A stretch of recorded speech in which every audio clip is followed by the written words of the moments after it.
Well, at the same time, we're hearing this. Police officers are not safe. Just yesterday, 2 on-duty officers were ambushed and killed in Boksburg. Their service pistols were stolen. Now, the police union, Popcru, believes police need danger pay. Let's hear more from the union's spokesperson, Richard Mamabolo, who joins us now to take the conversation forward. So, is it your sense, Richard Mamabolo, that the security and safety situation of police officers is getting worse? Most definitely, it's getting worse by the day, and part of the reasons why it's getting worse is due to the fact that the staff complement of the SAPS has been on a decline over the past 5 years, moving from 190,000, currently standing at 155,000. So there's understaffing within the SAPS, and you find that in most police stations there's a lack of resources. So the infrastructural integrity as well has got a lot to do with the recent attacks that we've been seeing in different police stations, but as well as the fact that due to understaffing, you've got police being targeted either when they are on or off duty, mainly for the cases that they're investigating and for their firearms as well. That is why from time to time you would hear of incidents where police are killed, and the only thing that is common about all these cases, even on attacks on police stations, is that firearms are taken. These firearms are obviously then used to further perpetuate criminal activities. That is a worrying trend because criminals have known that due to understaffing, there's limited capacity of police at stations and even in the public, of course, to actually prevent them from doing that. So that's something that needs to be looked into. We think the current priority which the government should look at is to ensure that we deal with the uneven allocation of resources. When you go to police stations within townships and rural areas, the resources are not as of high standard as those within affluent areas. But again, as well, you just spoke about the police officer who has killed himself. We have also as well noted that our members work under harsh conditions. There's a high level of post-traumatic stress disorder within the SAPS, and sometimes it has led to suicide, but as well as some police officers even going to the extent of killing their families before committing suicides. So we think that we also need to look into that aspect because post-traumatic stress disorder is quite high. The reality is that our members work under such conditions wherein they are faced with accident scenes. Some of them are survivors of criminal activities. And of course, some of these things do then stay in their minds for quite some time. Yeah, let's talk about the nexus between the understaffing, the under-policing and under-resourcing that you mentioned at the beginning of this interview, between that and the demand by criminals for firearms. And I think the demand, you and I can agree, that it's largely fueled by the fact that a lot of the crimes that are committed are violent, and also there's the large number of unlicensed firearms that are already out there, in that whenever police officers are attacked, criminals already have some kind of firearms to be able to threaten and attack police officers in order to acquire more firearms. Now, if we sketch that problem in that way, is there a plan to even speak of, Richard Mamabolo, to try and address that particular situation? We have been engaged with the SAPS for quite a time, looking into all these challenges, including others which you have not mentioned.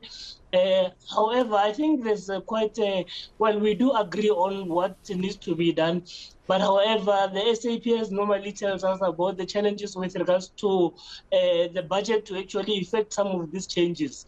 You remember that President Cyril Ramaphosa made a commitment in his State of the Nation address that we need to have violent crimes by half within the next decade.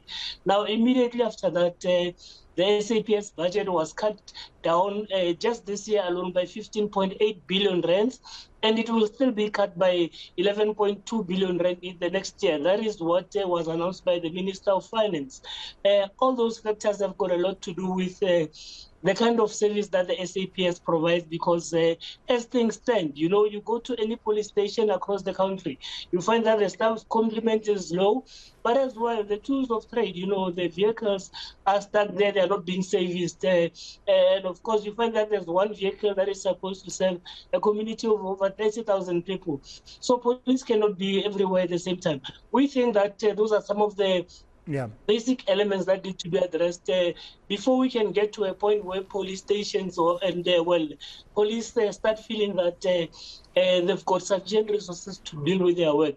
So for as long as there are budget cuts, I do not think we will meet all these targets, you know, around dealing with police killings, but as well as ensuring that we deliver the kind of service that is expected from communities, because currently as it stands, the fact that the reason why there are not good working relations between police and communities is because communities just assume that police are lazy and are not doing their work, while a majority of our police officers are committed to serving the people of South Africa, but they are compromised by the underlying challenges that I just spoke about.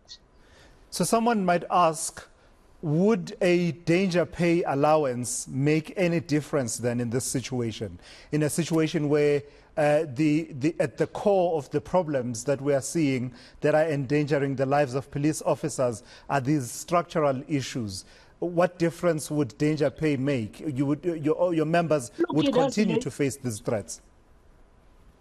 Yes, but look, the morale currently in the SAPs is quite low because members are putting their lives at risk for a mere 400 rand. Remember that the danger allowance has been at 400 rand since 2001. We had engaged on the matter and agreed on it in 2001 at the triple SBC, that's a bargaining council, wherein we agreed that on a year-to-year basis it would increase in line with the consumer price index. So as things stand, the danger allowance was supposed to be standing at least 1,500 rand, but it has not moved since then. So a lot of police officers feel that they are putting their lives at risk for 400 is not enough, and we agree with them, by the way. Even those, I mean, you look at the commemorations that are held by government on a year-to-year basis, wherein they commemorate members who died on duty. Their families get a death benefit of 250 rand. That is not enough to actually take their kids through schooling, you know. And of course, the money would be depleted within a year or so. Their families are left stranded. I'm sorry, Richard, I need you to clarify that figure. I think you said 250 rand. Did you mean to say 250,000 rand? Sorry, 250,000, yes, which is not sufficient enough to actually take the kids through schooling. We've been engaged with a lot of families of those who are deceased as well, and within a year or so, that money is depleted. And you would know that most of the police officers who get killed are young officers who are still trying to form families and at a young age. So some of the conditions within which the families are left in are quite dire. And of course, there has not been, promotions within the SAPS have obviously taken quite some time. Some even having served as constables for 10 years or more. Lastly then, Richard Mamabolo, and we know that there are conversations happening right now around settling the wage negotiations between, you know, government as an employer and civil servants as their employees. All of these factors that we're talking about, in particular the whole issue of the danger allowance as well as that compensation that you say families receive when a police officer has died on duty. How do they factor into the conversations happening now? To what extent have you as a union and other unions centered those issues, and what's the progress in as far as that aspect is concerned? What I've just referred to is the issues around the danger allowances, and all those are are within the SSBC, Safety and Security Sectoral Bargaining Council.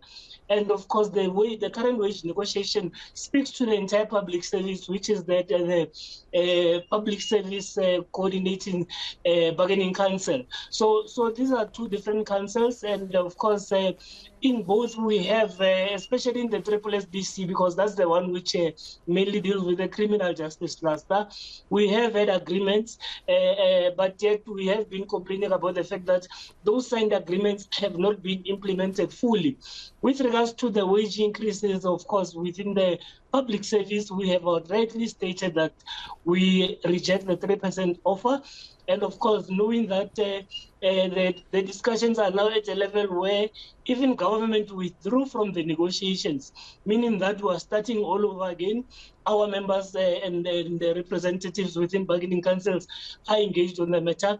And our immediate demand is that we demand a 10% increase. So we will hopefully be engaging further when conciliation date is announced, because the first leg of the negotiations fell off. All right, I've got to thank you for your time and sharing your insights with us.